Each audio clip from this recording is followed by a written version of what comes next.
Você concorda com a afirmação que diz: como está a sua casa, está o seu coração?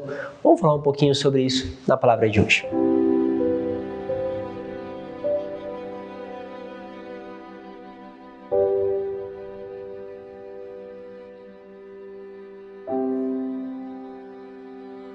Em nome do Pai, do Filho e do Espírito Santo. Amém. Vamos mais uma vez com a palavra do Senhor. Aqui nós estamos fazendo justamente uma sequência há bastante tempo já com a primeira leitura.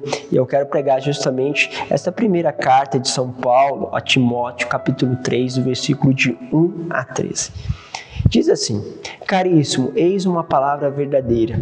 Quem aspira ao episcopado, ou seja, a ser bispo, saiba que está desejando uma função sublime, porque o episcopo tem o dever de ser irrepreensível, marido de uma só mulher, sóbrio, prudente, modesto, hospitaleiro, capaz de ensinar.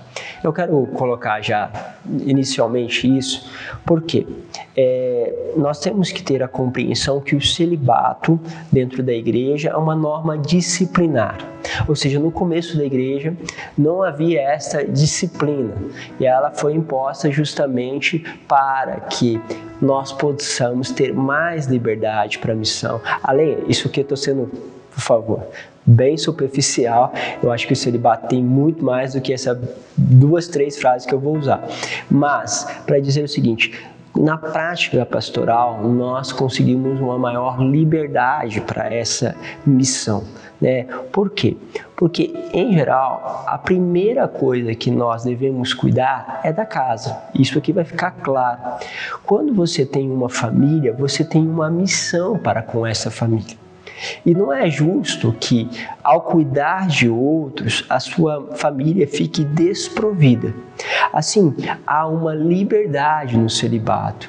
Hoje eu tenho uma liberdade para sair, para fazer isso, mas se eu tivesse filhos, que eu tivesse que manter esses filhos, seria irresponsabilidade, de uma certa forma minha, ousar ficar nas ruas, dormir, entrar em situações justamente de conflito, de estar até mais tarde atendendo pessoas e a minha própria família às vezes não ter um espaço de tempo para isso, para que eu dê atenção a ela, para que eu zele por ela. Então tudo isso foi se vendo ao longo do tempo e é lógico, tem uma dimensão aqui que é do mistério, da relação esponsal com Deus, que isso aqui merecia muito tempo para falar, mas só no aspecto prático, tá bom? Então o celibato. Então isso não existia no começo, não tinha essa disciplina, então você vai ver aqui a relação de justamente bispos que têm esposa, têm família. Você vai ter padres, sacerdotes que têm família, vai ter diácono que tem. Hoje nós temos diáconos, a gente chama diáconos permanentes que têm família. São pessoas que já estão casadas há um bom tempo, que trabalham, vai ter todos esses detalhes aqui que é apresentado no texto, mas em geral quem vai para o sacerdócio faz um diaconato transitório por um tempo, em geral 6 meses, 1 ano, para depois viver já o sacerdócio. Bom, então vamos ler isso pensando que hoje a realidade é um pouco diferente, porque há essa disciplina.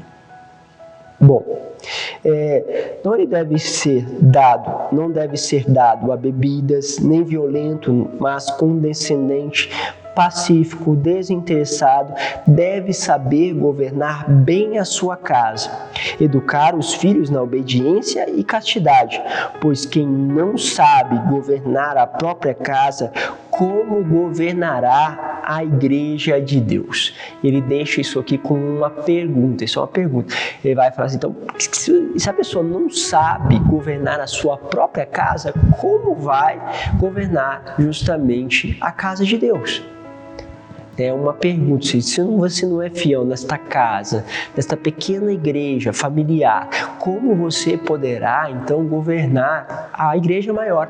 E é isso que acontece justamente com outras ramificações aí, justamente evangélicas, aonde há uma realidade, aonde tem uma família e muitas vezes aquele líder daquela expressão religiosa tem dificuldade dentro da família e começam a olhar lá, peraí, mas a filha desse líder, olha como que ela se comporta, olha como que faz o filho do líder. E aí começa o quê? Toda uma dificuldade, porque a própria casa dele comete contra-testemunho contra o seu ministério. E é isso aqui que não podia acontecer. Ou seja, o bispo precisava ter na sua casa um bom testemunho. Ou seja, era algo que extrapolava ele. Ele deveria liderar a sua casa, mas lógico, ele não poderia controlar, né? Imagine hoje, nas nossas realidades, onde os filhos têm não só acesso ao ambiente familiar, mas têm acesso a diversas outras coisas. E como é difícil gerir tudo isso. Então tem esse desafio. Bom, então ele coloca essa questão do governo da casa. Não pode ser um recém-convertido para não acontecer que, ofuscado pela vaidade, venha a cair na mesma condenação que o demônio. Importa também que goze de boa consideração da parte de fora, para que não se exponha à infâmia e caia nas armadilhas do diabo. Do mesmo modo, ou seja, agora os diáconos devem ser pessoas de respeito, homens de palavra, não inclinados à bebida, nem a lucros vergonhosos, possuem um mistério de fé junto com uma consciência limpa. Antes de receber o cargo, sejam examinados, se forem considerados dignos. Isso que é uma pergunta que aparece até justamente antes da ordenação, né? Se pergunta ao responsável, né? Eles foram considerados dignos, né? Então, justamente aqui reflete bem isso. Se forem considerados dignos, poderão exercer o ministério. Também as mulheres devem ser honradas, sem difamação, mas sóbrias e fiéis em tudo. Os diáconos sejam maridos de uma só mulher e saibam dirigir bem os seus filhos e a sua própria casa, pois os que exercem bem o diaconato recebem uma posição de estima e muita liberdade para falar da fé em Jesus Cristo.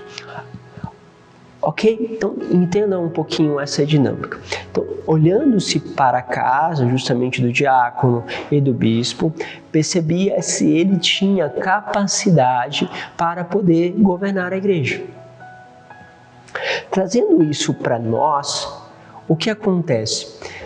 Nós precisamos entender de que como está a situação da nossa casa reflete aquilo que está no nosso coração.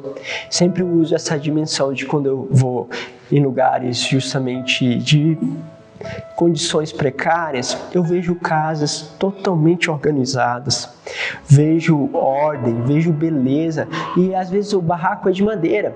Mas o que você percebe? Aquela pessoa, ela frequenta a igreja, ela, além de frequentar, ela vive a virtude evangélica, e ali ela tem então uma casa que tem essa característica, uma casa ordenada, limpa, tudo isso. Quando a pessoa não tem, gente, é uma bagunça. Uma loucura. Isso acontece às vezes para quem está dentro da própria igreja, quem está ali com o missionário, quem está fazendo um caminho mais profundo. Quando você vai olhar, se ele administra só o quarto, né? Às vezes acontece com o missionário, você vai ver o quarto bagunçado, sem ordem. Mas por que está essa desordem? Porque essa desordem está dentro. Muitas vezes a gente faz os mutirões, né, em favelas. O que acontece? Dá 3 semanas, um mês, a casa já está em desordem e a gente tirou lixo e lixo daquela casa, ordenou, pintou, restaurou. Quando vai voltar algum tempo, está lá do mesmo jeito. Por quê? Porque a mudança é dentro e a casa só é um reflexo daquilo que está dentro. Isso aqui está bagunçado, é só questão de tempo para bagunçarem. Ou aquela pessoa vai ter alguém que está sempre ao lado dela, que ordena, e às vezes tem uma esposa que faz isso, ou ela vai sempre revelar nas coisas externas o que está dentro. Pense um pouquinho disso. Olha para a tua casa, olha para as suas coisas, olha para as suas relações mais próximas e você vai compreender um pouco de como está o teu coração. Deus vos abençoe, Pai, Filho, Espírito Santo. Amém.